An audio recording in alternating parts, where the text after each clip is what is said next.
반갑습니다. 오늘 말씀은 디모데후서 2장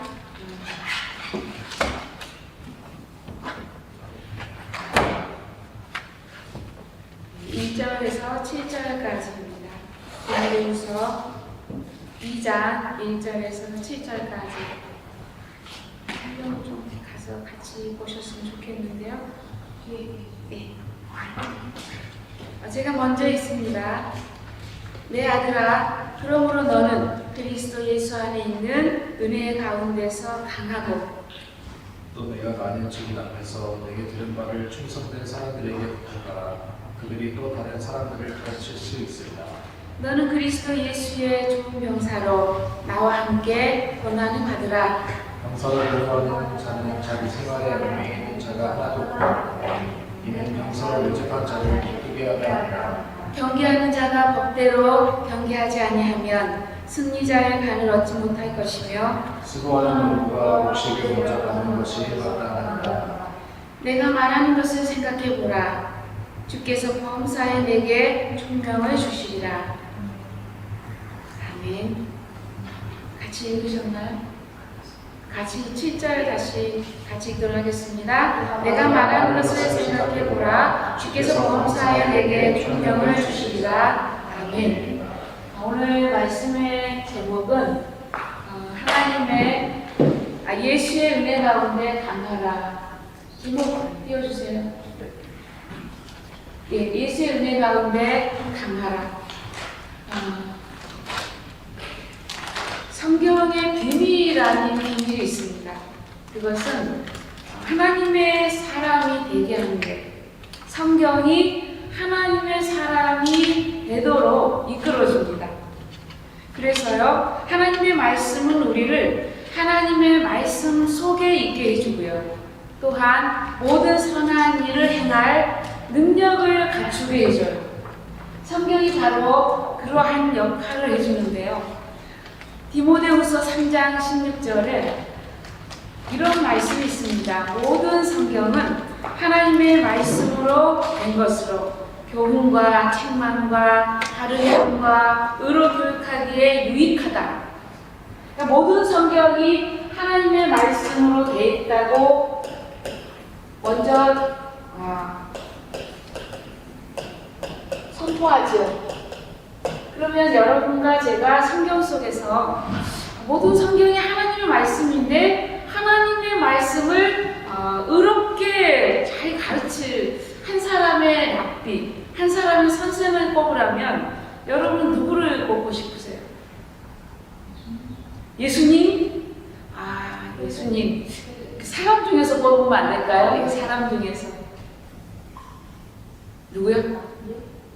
선생님. 성경을 잘 가르칠 수 있는 선생님. 의롭게 잘 가르칠 수 있는 선생님.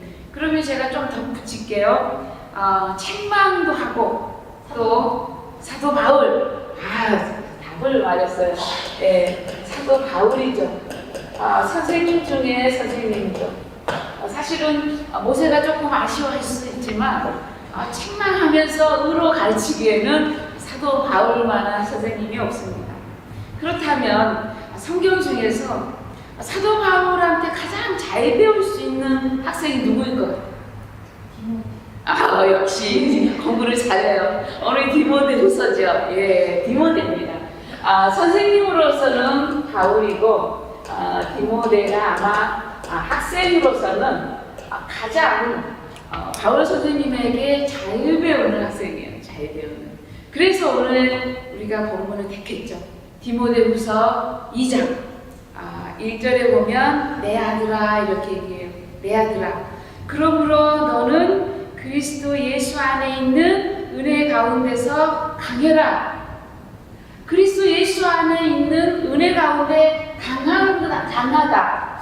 너는 강해야 된다라고 말할 때 이 강은 어디에 강한 걸 얘기할까요? 예수 안이죠. 예수 안. 근데 예수 안에 강한 것은 바로 믿음입니다. 너는 예수 그리스도의 그 믿음 안에서 강한 믿음을 가지고 있어라.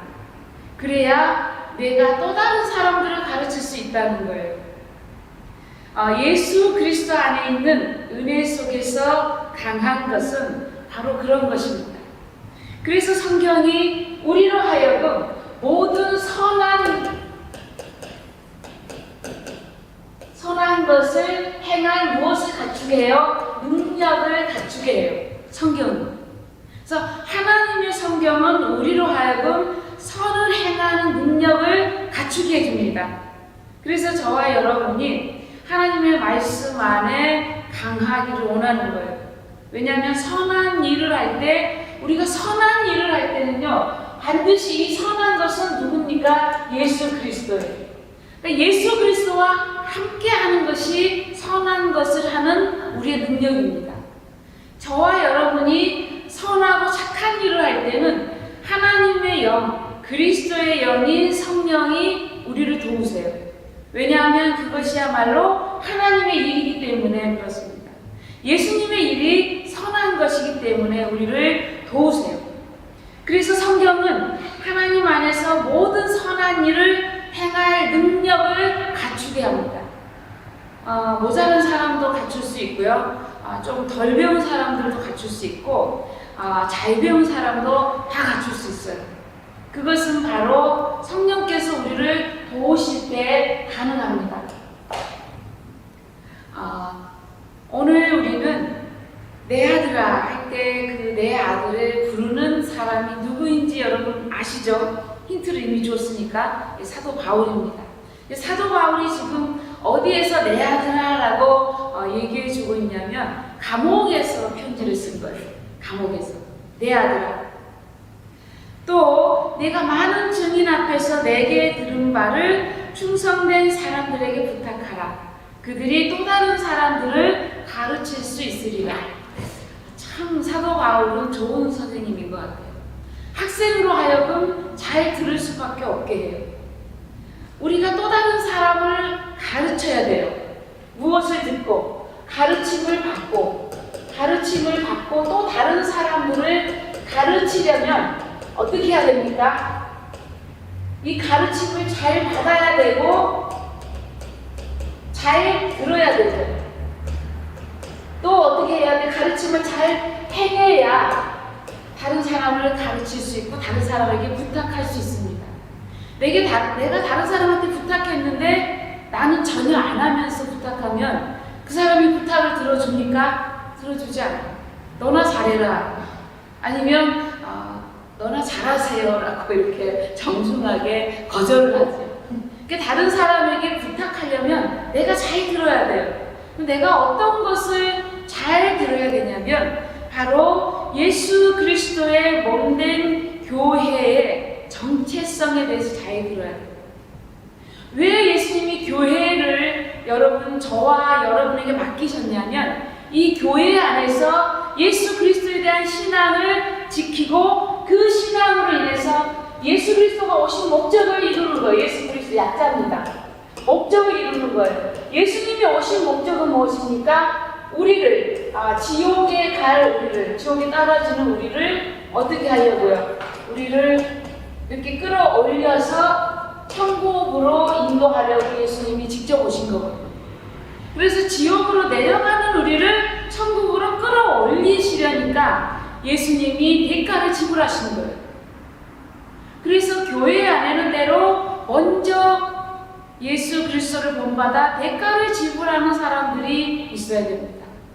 그 사람들이 누구냐면 사도 바울은 그 사람들이 바로 사도고, 그 사람들이 바로 목사고, 그 사람들이 바로 교사라고 말합니다. 또한 여기에 선교사도 들어가죠. 이렇게 말하면서 자기는 어떻게 했다고요? 나는 여기로 부름을 입었다. 세움을 받았다. 나는 이 세 가지를 세움 받았다라고 말해요. 나는 사도고, 목사고, 선교사고, 교사랍니다. 하나님께서 나를 이렇게 세웠으니까 나는 이 본분을 다 하겠다라고 선포합니다. 어떤 분이 그런 얘기를 했어요. 사람이 자기 사명을 깨달은 때가 다시 태어나는 거예요. 세상의 사람들. 세상 사람들은 자기가 무엇을 해야 할지 자기 일을 아는 거죠. 자기 일을 자각하는 것. 스스로 깨닫는 그날, 그리고 그 일을 행하는 그때에 다시 태어났다고 얘기하거든요. 그런데 성경은 이때 태어났다고 얘기하지 않고 물과 성령으로 거듭날 때 다시 태어났다라고 얘기합니다. 이 말은 어떤 말이냐면 물과 성령은요, 물은 세례를 얘기합니다. 또한 성령도 세례를 얘기합니다. 이 두 가지를 받아야 거듭났다, 다시 태어났다라고 얘기하는데, 이 물 세례는요, 주인이 바뀌는 걸 얘기해요. 주인이 바뀌어요. 주인이 누구로 바뀝니까? 나에서 예수님으로. 이 성령 세례는 예수님이 보내신 성령이 이제 내 안에 어디로 오는 거예요? 성전돼서 오는 것이 바로 성령 세례입니다. 그래서 예수 그리스도가 주인으로 바뀌어지는 사건이 내가 거듭나는 거고, 또 하나는 성령이, 하나님의 영이 내 안에 성전으로 왔을 때 거듭나는 거예요. 이 두 가지가 함께 이루어져야 된다고 성경이 말해요. 그리고 이것을 지키는 곳이 어디예요? 교회예요. 교회가 굉장히 중요합니다. 그래서 오늘날 이 교회는 그래서 엄청나게 중요한 곳이에요. 교회의 정체성은 그래서 예수 그리스도가 머리예요. 예수 그리스도가 머리고 교회가 그 해중이 몸입니다. 그래서 우리가 그리스도의 몸인 거예요. 저와 여러분은 예수님의 몸이라고 단언컨대 여러분 스스로 얘기해야 되고, 또한 선포해야 되고, 기도해야 되고, 그렇게 알고 하나님께 구해야 됩니다. 아니, 몸이 구하는데 머리가 안 들어줄 수 있어요. 우리의 몸이 뭔가 하고자 하면 머리에서 벌써 하고 있잖아요. 시켜서 하고 있어요. 분리될 수 없습니다. 그러므로 교회는 그만큼 중요해요. 그래서 그리스도의 몸된 교회는 자기 정체성을 가지고 나가고요. 예수의 사람들은 예수 그리스도 안에 있는 은혜 가운데 믿음으로 강해져요. 우리가 믿음이 약해지면 자꾸자꾸 다운돼요. 믿음이 약해지면 우리가 어떻게 다운되냐면 자꾸 누구 말을 들어요? 세상 사람들 말을 듣습니다. 다른 사람들 말에 귀 기울여요. 그러나 하나님의 사람들은요, 하나님의 사람들은 어디에 귀를 기울여야 돼요? 성경에 귀 기울여야 됩니다. 성경에 귀를 기울여야 하나님의 사람이 돼요. 세상의 지식에 귀를 기울이면 세상의 지식으로 인해서 멸망으로 가죠. 성경이 멸망으로 간다고 말씀하고 있거든요. 그래서 세상 사람들이 찾는 것을 교회 안에서 여전히 찾는다면 뭔가 잘못됐습니다. 세상의 지식에 사람들은 강하길 원하고, 세상의 지식에 높이 올라가길 원하고, 목표를 달성하길 원해요.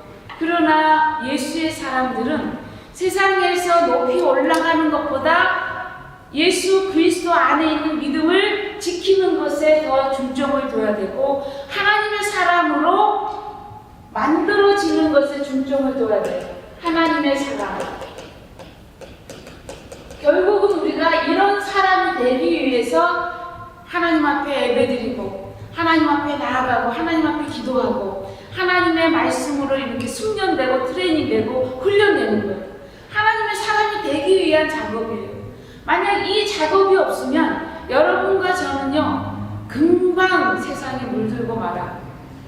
물드는 건 그렇게 어렵지 않습니다. 그냥 나가 있으면 저절로 물들어요.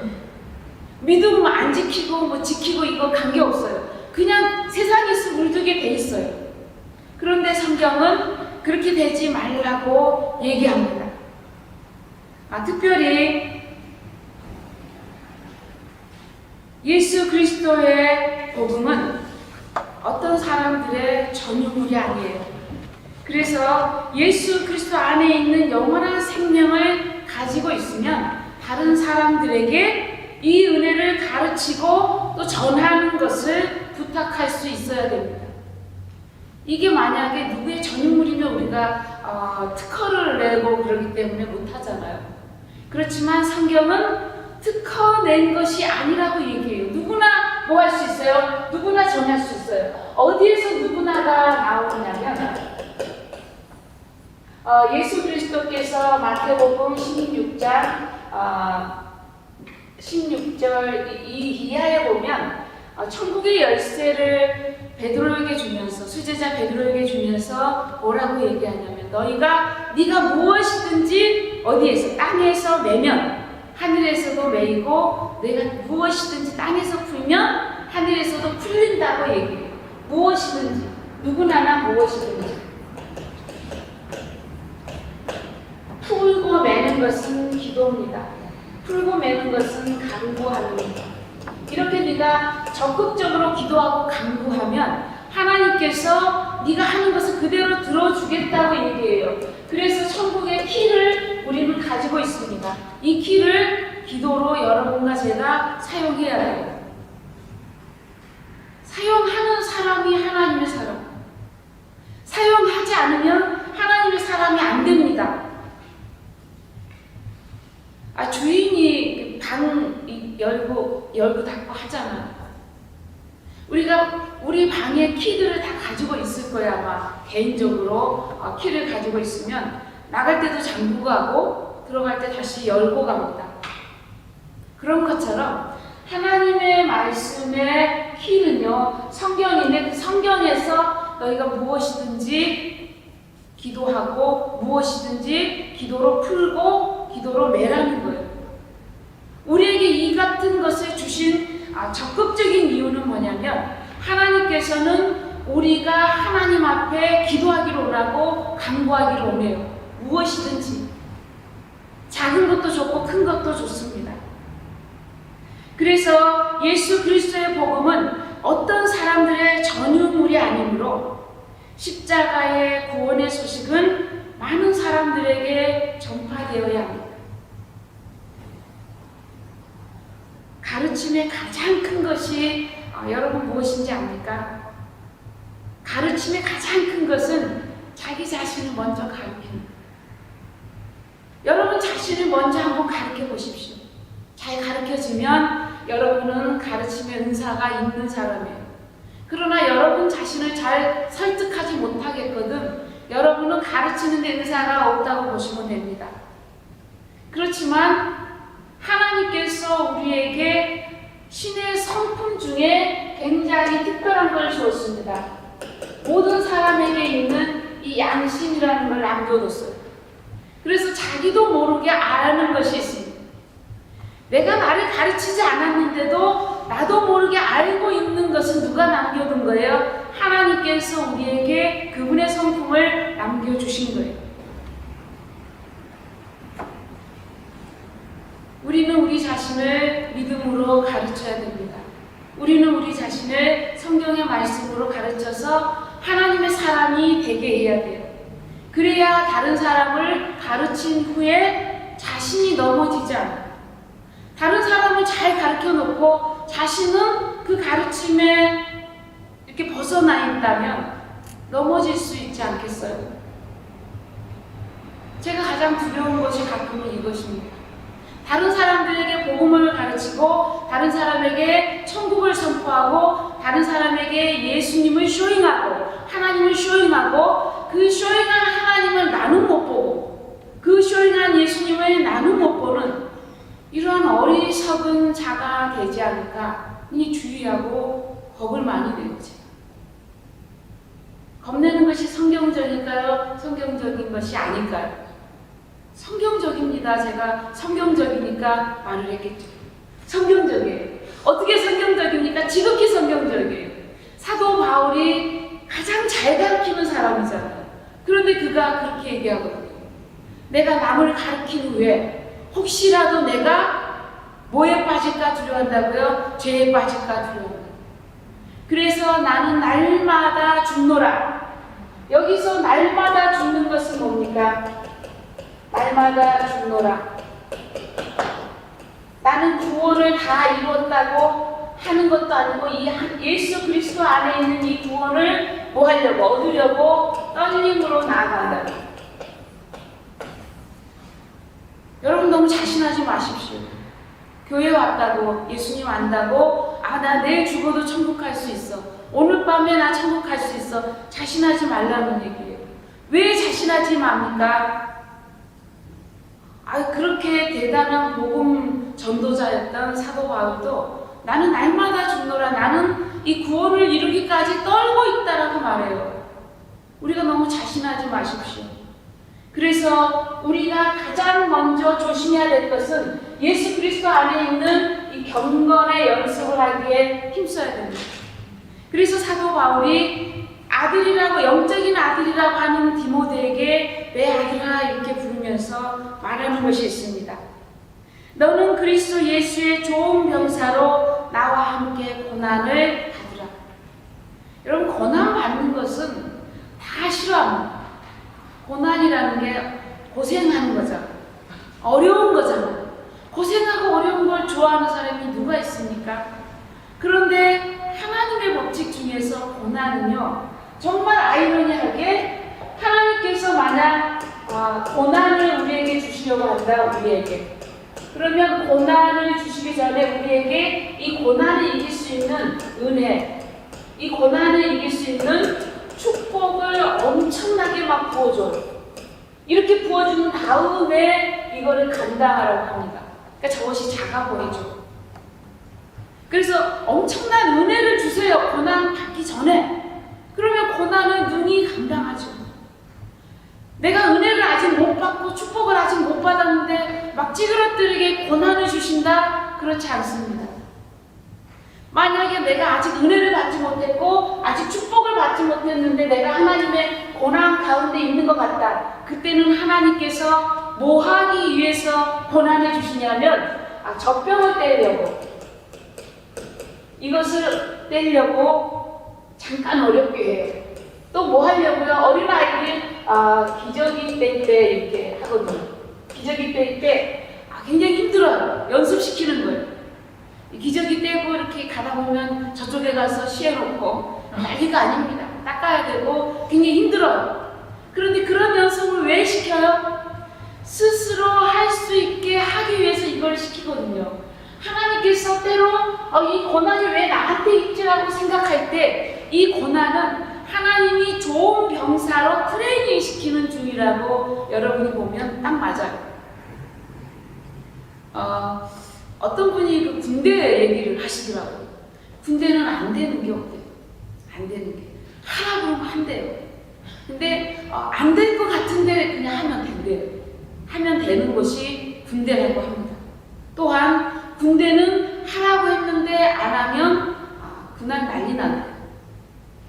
그래서 군대는 저희 오빠가 예전에 군대에서 기름 탱크를 맡은 적이 있대요. 기름 탱크. 그래서 빨간 볼펜과 까만 볼펜, 파란 볼펜 이 세 가지 볼펜으로 체크를 하는데 기름이 뭐 해도 안 되고 기름이 남아도 안 되고 기름이 모자라도 안 됩니다. 그래서 남으면 이 공급하는 차가 남아있기 때문에 기름을 안 준대요. 모자라면 어디에 빼돌렸나 세무조사를 그렇게 많이 한답니다. 그래서 군대에는 일정하게 이렇게 똑같아야 된대요. 이걸 맞춰야 된대요. 그래서 남으면 잘하는데 불러가지고 그만큼 뺀대요. 그렇지 않으면 정부에서 기름을 다시 공급해주지 않기 때문에 그런 방법을 취한다고 하더라고요. 이하고 똑같아요. 하나님께서 만약 여러분이 힘이 너무 많이 들어갔다. 힘 빼는 작업을 시키는 거예요. 힘 빼는 작업. 테니스 하면 잘 알잖아요. 힘으로 되나요? 운동의 가장 기본은 힘 빼는 거라고 하잖아요. 고난이 바로 그것 때문에 주시는 거예요. 하나님께서 우리에게 이거 이상하다. 나는 이렇게 어렵지 할 때 이것이 너의 힘을 빼라. 너의 힘. 너의 힘을 빼야 내가 너에게 파워를 준다. 그 다음부터 하나님의 스킬이 들어가기 시작하는 거예요. 스킬이 먹히기 시작하는 거예요. 그래서 너는 나와 함께 고난을 받아. 굉장히 중요합니다. 너 혼자 고난 받으라가 아니에요. 나도 받고 있다. 그래서 교회 공동체가 중요해요. 너만 고난 받는 것이 아니고 내가 함께 하겠다는 거예요. 얼마나 위로가 됩니까? 너 혼자 뺑뺑이 돌아라 운동장 10바퀴. 이게 아니잖아요. 뺑뺑이 20바퀴 하는데 같이 돌아주면 도울 수 있어요, 없어요? 있죠. 시키는 선생이 같이, 코치가 같이 돈다는데 어떻게 쫄따구가 안 돕니까? 훈련생. 도울 수밖에 없어요. 그러나 혼자 10바퀴 돌려고 하면 이게 너무 어렵고 힘듭니다. 그래서 함께 고난을 받을 때는 함께 받는 거예요. 함께. 저와 여러분이 예수 그리스도 안에서 만약 고난을 받고 있다, 여러분만 받고 있는 것이 아닌 것을 꼭 기억하십시오. 다음으로 병사로 복무하는 자는 자기 생활에 얽매이는 자가 하나도 없나니 이는 병사로 모집한 자를 기쁘게 하려 합니다. 경계하는 자가 법대로 경계하지 아니하면 승리자의 관을 얻지 못할 것이다. 왜 갑자기 이런 말씀을 하시는지 참 애매하잖아요. 근데 이런 말을 할 수밖에 없습니다. 디모데전서 1장에 보면 1장 3절쯤에 보면 사도 바울이 누구를 디모데를 어디에 남겨두냐면 에베소 교회에 남겨둡니다. 에베소 지역의 교회에 사역자를 남겨놔요. 자기는 빌립보로 갑니다. 왜 사역자를 남겨뒀냐면 에베소 지역에 이상한 사람들이 자꾸 들어오는 거예요. 음식 가려 먹어야지. 할례 받아야지. 이거 가지고 안 돼. 예수님의 십자가 가지고 안 돼. 그 복음 가지고 안 돼. 다른 걸 자꾸 더하는 거예요. 또 어떤 거를 족보 알아야지. 족보 모르면 안 된다. 또 안식일 알아야지.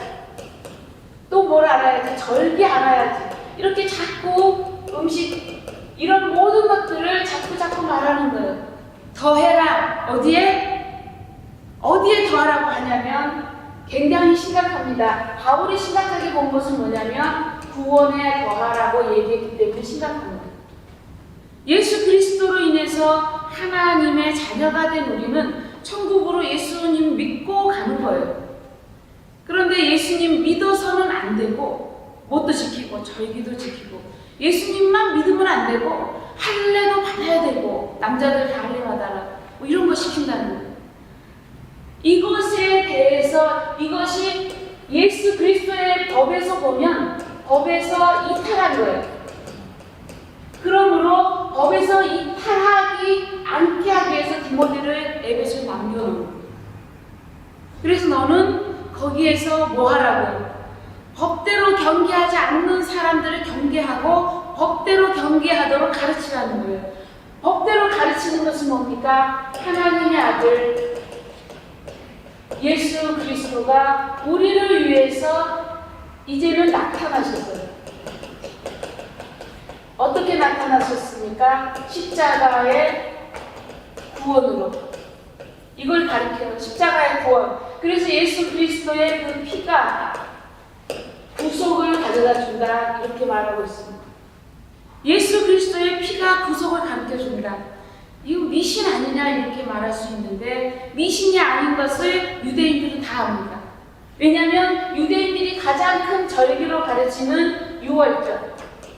이 유월절에 모든 장자, 짐승의 수컷의 처음 난 짐승의 첫 새끼들은 다 뭐하고 죽는데 이 유월절에 그 문에 피를 바르고 이쪽에 양쪽에 피를 바른 이 유월절 짐만이 살아남거든요.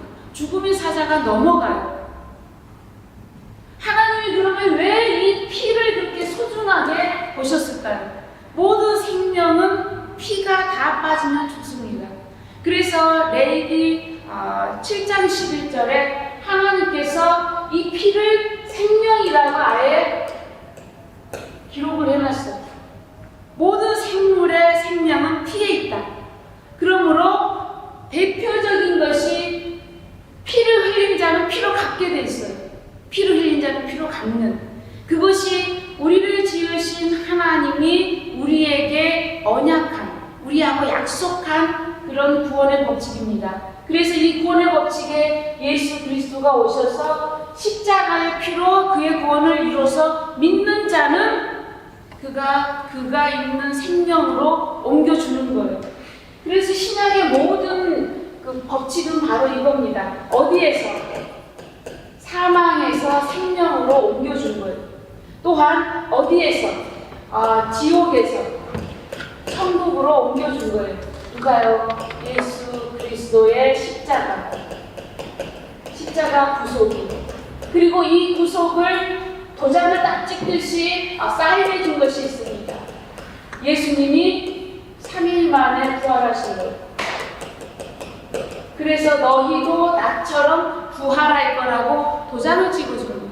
이 복음을 전하는 거예요. 이 복음을 전하는 것 말고 다른 것을 멋대로 붙이면 경기를 법대로 하지 않는 거라고 단언컨대 성경이 말하고 있는 겁니다.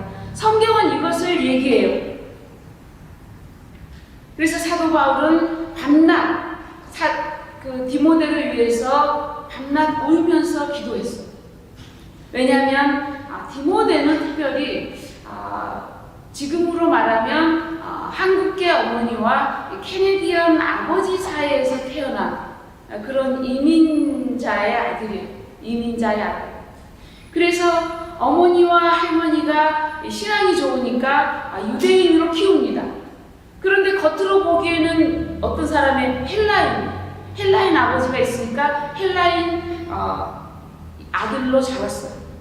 그러니까 헬라인 쪽에도 가면 따돌림을 당하고, 주시 쪽에 유대인 쪽에서 보면 아버지가 헬라인이네, 그래서 또 따시키고, 이쪽에서는 야 니네 유대 쪽의 엄마네 따돌림 당하고, 이렇게 어려운 가운데 있다가 누구를 만났냐면 사도 바울의 복음을 만나고 그 복음에 열심으로 받아들인 사람입니다. 그래서 그는 눈물이 참 많았던 것 같아요. 사도 바울이 내가 네 눈물을 안다라고 얘기하거든요. 그러니까 예수님을 만난 이후로 그는 많이 울었습니다. 그래서 바울은 디모데를 소개할 때 여러 곳에 사역자로 파견했는데 다른 사람을 사역자로 파견할 수 있었는데 가장 믿은 사람이 두 사람이에요. 한 사람은 에바브로 디도고요. 한 사람은 디모데입니다. 죄송해요. 다시 쓸게요. 예, 이 두 사람이에요.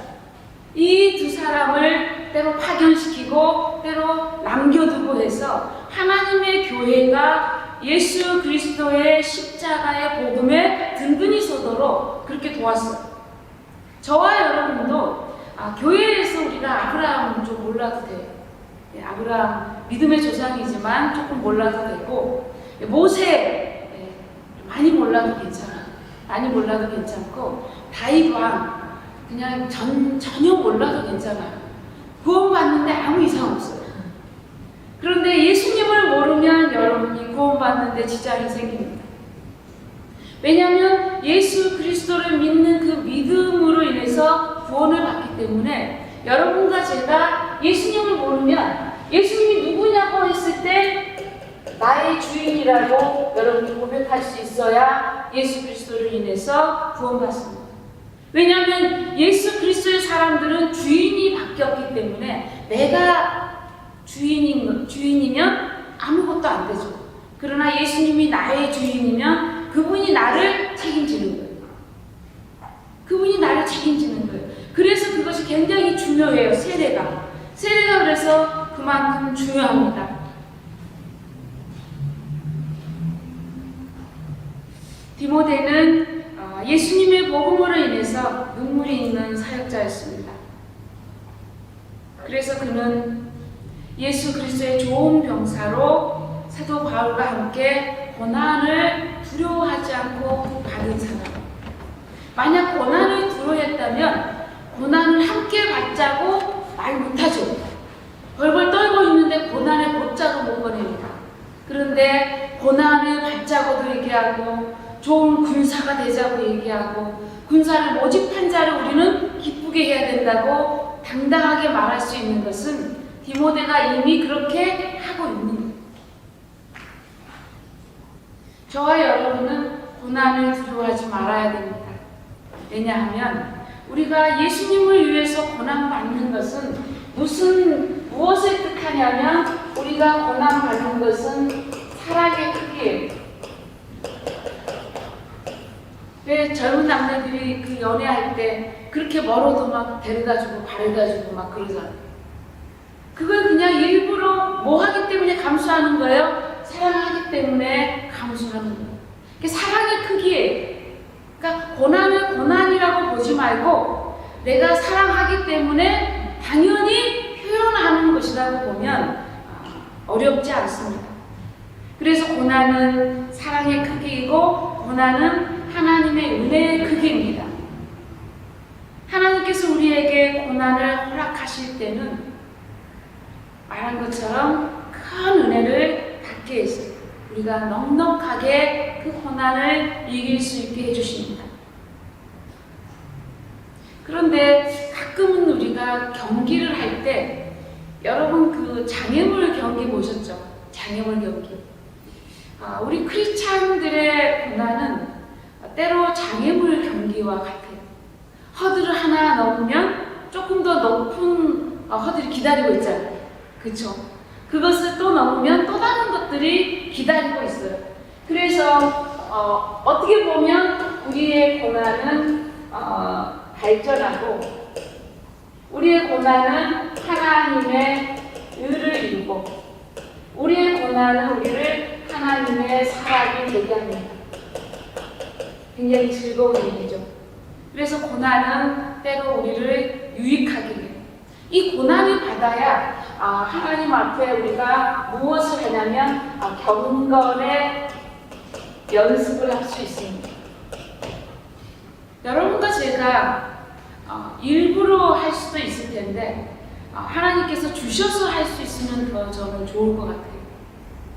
물론 일부러 하는 건 더 어렵잖아요. 찾아서 하는 건. 그러나 주셔가지고 어쩔 수 없이 하는 것은 어떻게 보면 땅 짚고 헤엄치는 거하고 똑같습니다. 어차피 지나갈 거잖아요. 어차피 하나님께서 이것을 허락하셨다면 해결할 방법도 있는 거고요. 경기하는 것은 하루 종일 하는 것이 아니잖아요.